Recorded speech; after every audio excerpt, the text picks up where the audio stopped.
Saudara calon wakil presiden yang juga wali kota Solo Gibran Rakabuming Raka enggan berbicara banyak soal usulan Mendagri tentang kepala otoritas kawasan aglomerasi harus dipegang Wapres berikutnya. Gibran enggan berkomentar soal pernyataan Mendagri Tito Karnavian harus dipegang wakil presiden berikutnya. Alasan Tito karena perlunya harmonisasi antar kawasan aglomerasi mulai dari perencanaan hingga evaluasi. Dan ini akan sulit dilakukan jika jabatannya setingkat menteri. Namun Gibran mengatakan aturan tersebut belum jelas dan masih menunggu kejelasan berikutnya. Wacana dari Mendagri untuk Wapres menjadi perwakilan aglomerasi ditunggu aja kepastiannya, kalau belum pasti jangan stress ya.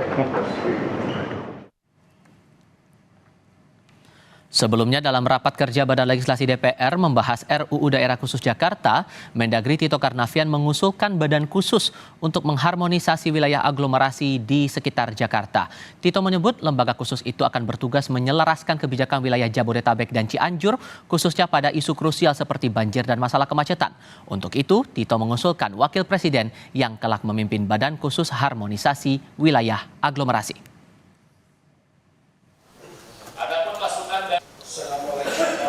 Maka karena ini problem adalah tidak bisa ditangani oleh satu menteri, misalnya Menteri Bappenas sendiri, tidak bisa. Ditangani satu Menko pun tidak bisa, kita punya ada 4 Menko. Ini permasalahan-permasalahan sampah, permasalahan lalu lintas, ini lintas Menko, polusi, semua lintas Menko. Sehingga di negara ini saya kira hanya 2 saja, kalau bicara menyelesaikan persoalan yang kompleks lintas Menko, yaitu presiden dan wakil presiden. Nah, kita melihat saat itu bahwa presiden memiliki tanggung jawab nasional, pekerjaannya sangat luas sekali, maka perlu lebih spesifik ditangani oleh Wapres, dan ini mirip seperti yang sudah kita lakukan di Papua. Di lain pihak, Capres Pemilu 2024 yang juga mantan Gubernur DKI Jakarta Anies Baswedan meragukan pembuatan lembaga baru seperti Dewan Aglomerasi bisa menyelesaikan masalah yang melingkupi Jakarta dan sekitarnya. Ia menilai sebaiknya pembuat undang-undang mendengarkan apa kebutuhan dari mereka yang selama ini mengelola persoalan Jakarta. Tidak menimbulkan kerumitan baru. Kadang-kadang kita membuat lembaga baru, ya, tapi lembaga baru itu belum tentu menyelesaikan masalah yang sesungguhnya ada. Jadi kalau saya usul, sebaiknya prosesnya lebih bottom up. Kumpulkan yang selama ini mengelola Jakarta dan sekitarnya, tanyakan apa yang menjadi kebutuhannya, dari situ undang-undang ini dibuat menyesuaikan.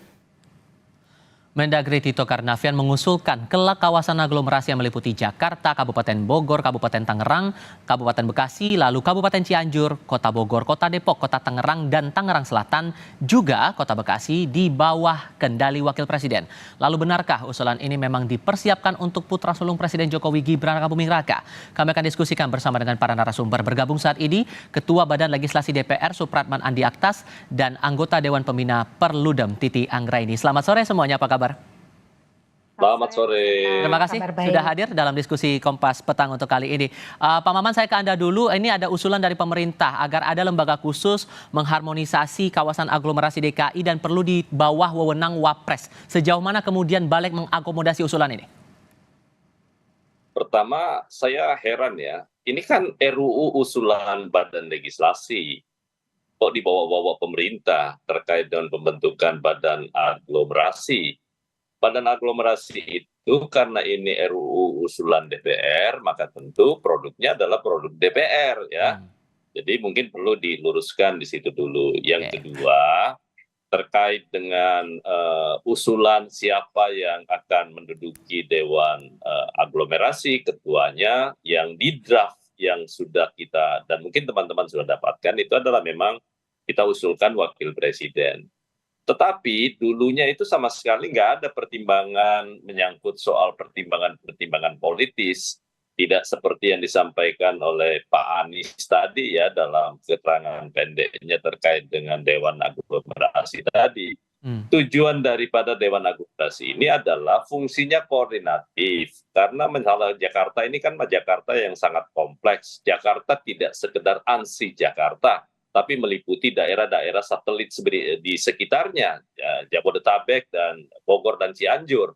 Karena itu problemnya cukup holistik ya, pendekatannya pun harus holistik kita lakukan. Nah, karena itu perlunya Dewan Aglomerasi. Tetapi karena semua pikiran tertuju kepada pemilihan presiden, pemilihan umum, kadang-kala dikait-kaitkan dengan ini persiapan buat Gibran lah dan lain-lain. Sebenarnya nggak ada. Dan akhirnya kemarin Badan Legislasi memutuskan bahwa siapa yang akan duduk sebagai ketua dan anggota Dewan Aglomerasi itu ditentukan oleh Presiden lewat keputusan Presiden. Nah, karena itu perdebatan itu harusnya menjadi selesai gitu. Oke, sehingga apa yang dikhawatirkan kemudian kalau badan aglomerasi ini atau badan kawasan aglomerasi ini tidak dibentuk? Apa imbasnya kalau di mata Balik? Aglomerasi itu kan ada pilihan-pilihannya. Satu, ya kita boleh berbentuk, ambil pendekatan sebagai megapolitan. Tapi megapolitan kan dulunya yang didengungkan itu agak lebih rumit karena itu bersentuhan terkait dengan kewenangan-kewenangan yang melekat pada daerah-daerah otonomi yang sudah ada. Kan itu tidak boleh diganggu. Kalau dia konsepnya megapolitan agak sulit. Nah, kalau dia aglomerasi, karena ini satu kawasan yang terintegrasi karena berbagai macam kepentingan yang saling bersinggungan, baik dari sisi ekologi, ekonomi, transportasi, yang semuanya harus terintegrasi, maka pilihan terbaiknya adalah tidak mengganggu sistem otonomi di semua daerah yang terdampak itu, ya aglomerasi, ada pilihan yang lain. Oke. Gitu loh. Oke, dengan penjelasan tadi dari Ketua Balik, Mbak Titi, apa yang Anda cermati dari Badan Aglomerasi Wilayah Khusus Jakarta ini atau wilayah aglomerasi ini? Ya, pertama tentu konsep ini harus dimatangkan ya, berkaitan dengan struktur pemerintahan kita dan juga fungsi koordinasi. Dalam draft yang beredar itu kan memang dipimpin oleh wakil presiden. Dalam sistem pemerintahan kita, presiden itu adalah kepala negara dan kepala pemerintahan. Wakil presiden dia mendapatkan fungsi-fungsi seperti yang di Papua itu karena ada mandat dari presiden. Nah, sementara ini kan mendapatkan mandat dari undang-undang. Dalam konteks struktur pemerintahan kita, karena aglomerasi itu beberapa wilayahnya menjadi bagian dari provinsi, sementara provinsi itu menjadi bagian dari supervisi kabupaten kota, wakil dari pemerintah pusat. Nah, bagaimana kemudian relasinya dengan gubernur dalam hal misalnya contoh ya, itu tadi ada Cianjur, lalu kemudian Tangerang Raya, itu kan dalam koordinasi atau kepemimpinan gubernur sebagai wakil dari pemerintah pusat. Nah, hal-hal seperti ini yang kemudian menjadi perlu dijelaskan lebih menyeluruh kepada publik sehingga tidak ada kebingungan-kebingungan terkait dengan kita berharapkan dalam sistem pemerintahan kita ya presiden itu satu begitu.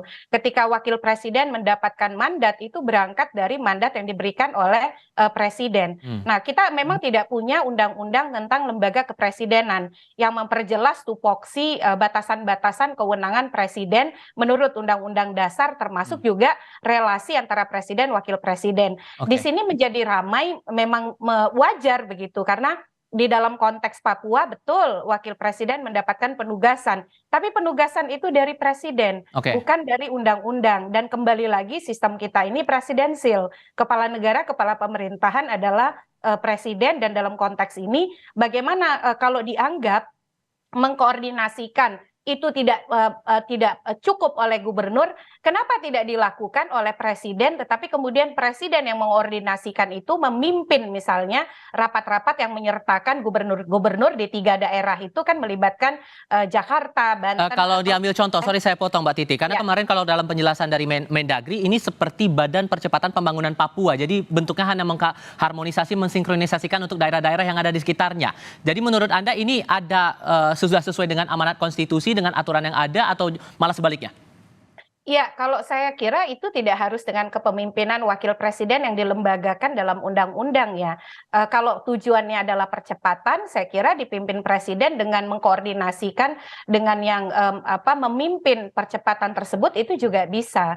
Nah, persoalannya adalah ketika pembahasan ini masih berlangsung dan belum sepenuhnya misalnya melewati proses elektoral, hal-hal yang dihubungkan dengan konteks elektoral, konteks kepemiluan terkini itu menjadi tidak terhindarkan. Nah, oleh karena itu saran saya ya, mumpung Pak Ketua Balik masih ada, pembahasan RUU DKJ ini harus dilakukan lebih partisipatoris lagi dengan tadi pilihan-pilihan perkembangan kan tidak harus wakil presiden. Ternyata itu bisa kemudian dibentuk oleh presiden. Yeah. Nah, pilihan itu jauh menjadi pilihan yang lebih demokratis karena jangan sampai kemudian peran struktur pemerintahan, ada gubernur yang dipilih langsung oleh rakyat, Baik. ada kepala bupati wali kota yang dipilih langsung oleh rakyat, seolah-olah kemudian ternegasikan begitu. Nah, ini Oke. yang memang perlu diperjelaskan lagi kepada publik. Oke, walaupun kemudian sudah diketok bahwa kesepakatannya nanti untuk ketua dan anggota dewan ini nantinya akan ditunjuk oleh presiden sesuai dengan Kepres, tapi ada catatan khusus tidak Pak Maman untuk sosok yang mengisi dewan aglomerasi ini di mata Balik? Harusnya orang-orang seperti apa kemudian?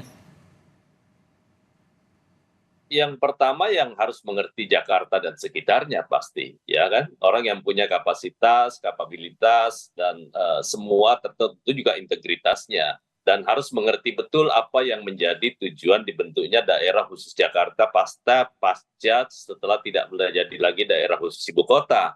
Karena Jakarta ini kan akan kita bangun menjadi kota global, ya, kota global itu artinya berbagai macam prasarana dan semuanya juga harus ditata sedemikian rupa. Semua sarana transportasinya harus terintegrasi, tidak hanya dari Jakarta sampai Cibubur semuanya, tapi ini harus sampai semuanya untuk penanganan banjir juga gimana keterlibatan Cianjur, Bogor, dan lain-lain sebagainya. Sekali lagi, ini memerlukan orang yang betul-betul memerlukan perhatian yang khusus. Dan karena itu nanti tergantung presiden. Apakah nanti presiden mendelegasikan kepada wakil presiden terpilih? Silakan. Tapi harus Atau wakil mungkin presiden tidak menurut Anda, Pak? Enggak perlu. Ini tidak ada lagi istilah siapapun yang ditunjuk oleh presiden yang dianggap cakap untuk melakukan tugas itu menjadi ranah presiden. Dan sekaligus sebenarnya ini membantah bahwa adanya kecurigaan-kecurigaan karena dulu sebelum pemilu kan ini rancangan undang-undang dikeluarkan sehingga seakan-akan ada pembagian yang sudah diatur dari awal. Ini membuktikan bahwa itu tidak ada yang seperti itu. Kami mendengar semua kritikan publik dan alhamdulillah Balik membuktikan hari ini kita kembalikan bahwa memang kalau dengan sistem presidensial yang kita anut, ya mau tidak mau siapapun yang presiden tunjuk nanti itulah yang akan jadi ketua maupun anggota Dewan Aglomerasi. Oke, terakhir singkat saja Mbak Titi, singkat saja. Menurut Anda yang harus mengisi Dewan Kawasan Aglomerasi ini harus dari kalangan politisi atau dari kalangan yang karir yang memang punya kompetensi mumpuni? Iya, karena ini mengkoordinasikan dan tujuannya membuat kota global ya. Yang harus dipastikan adalah orang yang cakap. Oke. Yang orang yang cakap itu diindikasikan oleh pengalaman kerja dan kemampuan kepemimpinan. Persoalan kita ini adalah yang biasanya kalau urusan itu diberikan kepada orang yang punya hubungan politik dekat itu bisa berantakan. Baik. Ini tantangannya kan besar. Kemarin sebelumnya menjadi ibu kota, sekarang diharapkan menjadi kota global, pusat ekonomi. Jadi jangan diserahkan kepada orang yang sekedar membalas jasa politik ya, tetapi Oke. betul-betul orang yang mampu cakap dan memiliki kompetensi kepemimpinan di bidang itu. Baik, Pak Supratman Andi Aktas mewakili Balik DPR, terima kasih. Mbak Titi Anggraini mewakili Prododom juga terima kasih sudah berdiskusi bersama kami kali ini. Sehat selalu semuanya, selamat sore.